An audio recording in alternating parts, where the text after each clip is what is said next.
first got married, I hit a little bit of an emotional breakdown because I thought marriage was going to fix all my problems. Hey believers and pop culture fans, welcome back to the channel.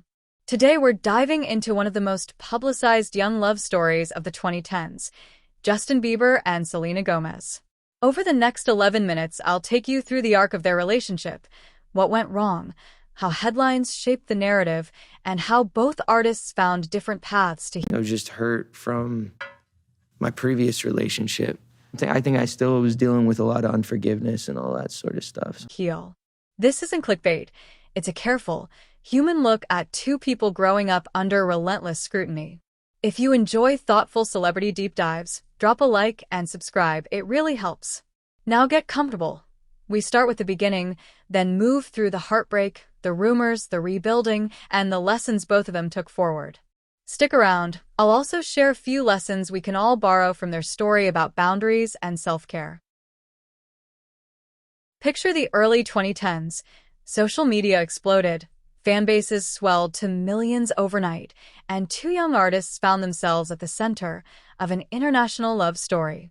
Justin and Selena's relationship looked like a fairy tale in headlines, cute selfies, shy smiles, and an army of fans projecting years of hope onto brief moments. But falling in love under that microscope is very different from private romance. Both were navigating record deals, photographers, managers, and a 24/7 news cycle that turned tiny choices into big stories. Where most couples argue in private, these two had every misunderstanding filmed, quoted, and reinterpreted. A late reply to a text, a friendly lunch with a colleague, or a photo taken out of context could become fodder for gossip pages. The emotional cost was real. They had to learn to set boundaries while their personal choices were negotiated in public. That pressure intensified normal relationship friction, jealousy, insecurity, and miscommunication, not because they were uniquely flawed, but because fame amplified the consequences.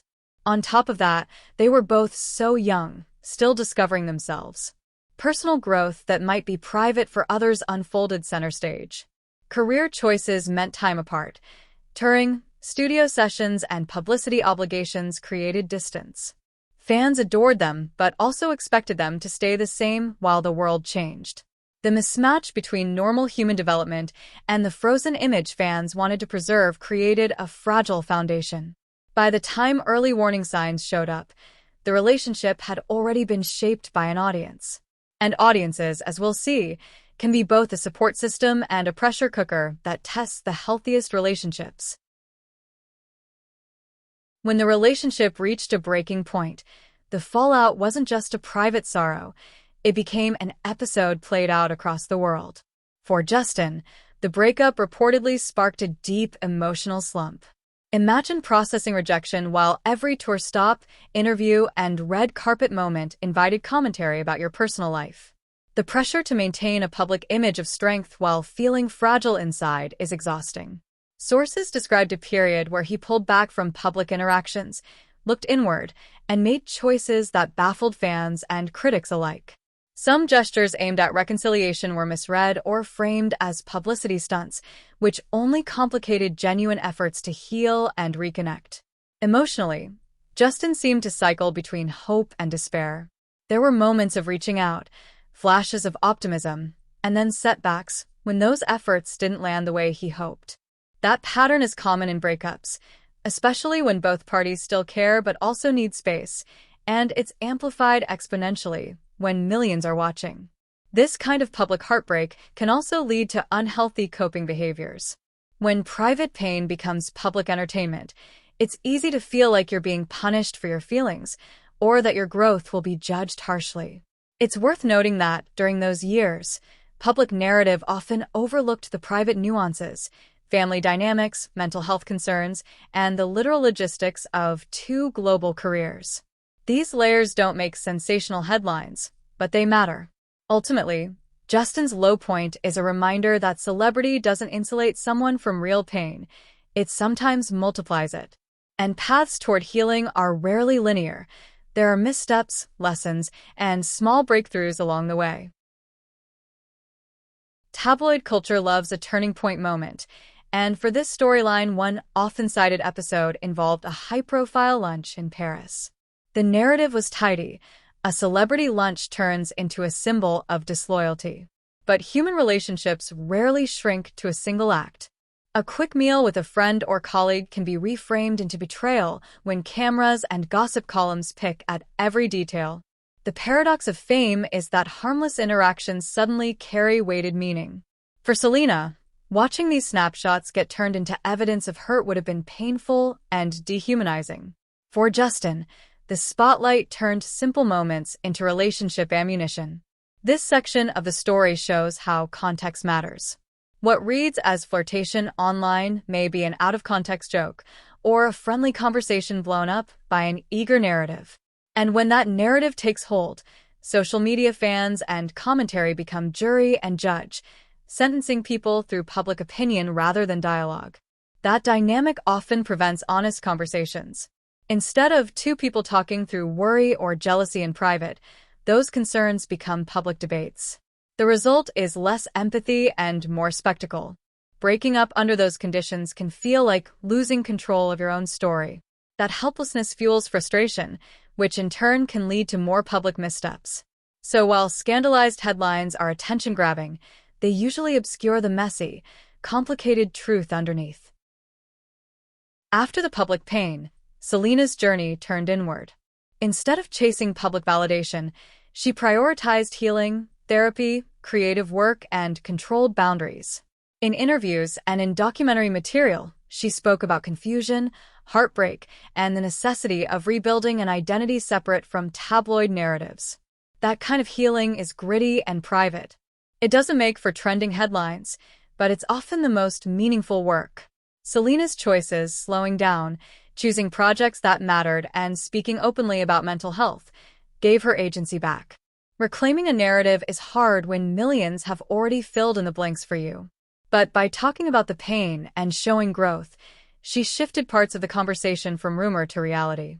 Instead of letting gossip define her, Selena used creative outlets and close relationships to process emotions. She also used the spotlight to advocate for mental health awareness, which shifted some attention from gossip to important conversations about therapy and support. That pivot helped reframe her public image from tabloid subject to someone using her platform responsibly. Her path highlights a powerful lesson. Resilience isn't the absence of hurt, it's the ongoing practice of putting one foot in front of the other. And when someone chooses to share that process responsibly, it can change how fans and observers think, moving from sensationalism to empathy. Her story is not a tidy victory lap. It's a slow reclaiming of dignity, choices, and a sense of self that's not dependent on approval from headlines. Looking back, the Justin-Selena chapter offers a few clear takeaways. Fame amplifies ordinary relationship problems. Miscommunication, jealousy, and timing exist in every relationship, but with celebrity those issues are turned up to 11 and scrutinized endlessly. Second, people heal differently. Justin's quieter withdrawal and Selena's deliberate, public process are both responses to pain. Neither is inherently right or wrong.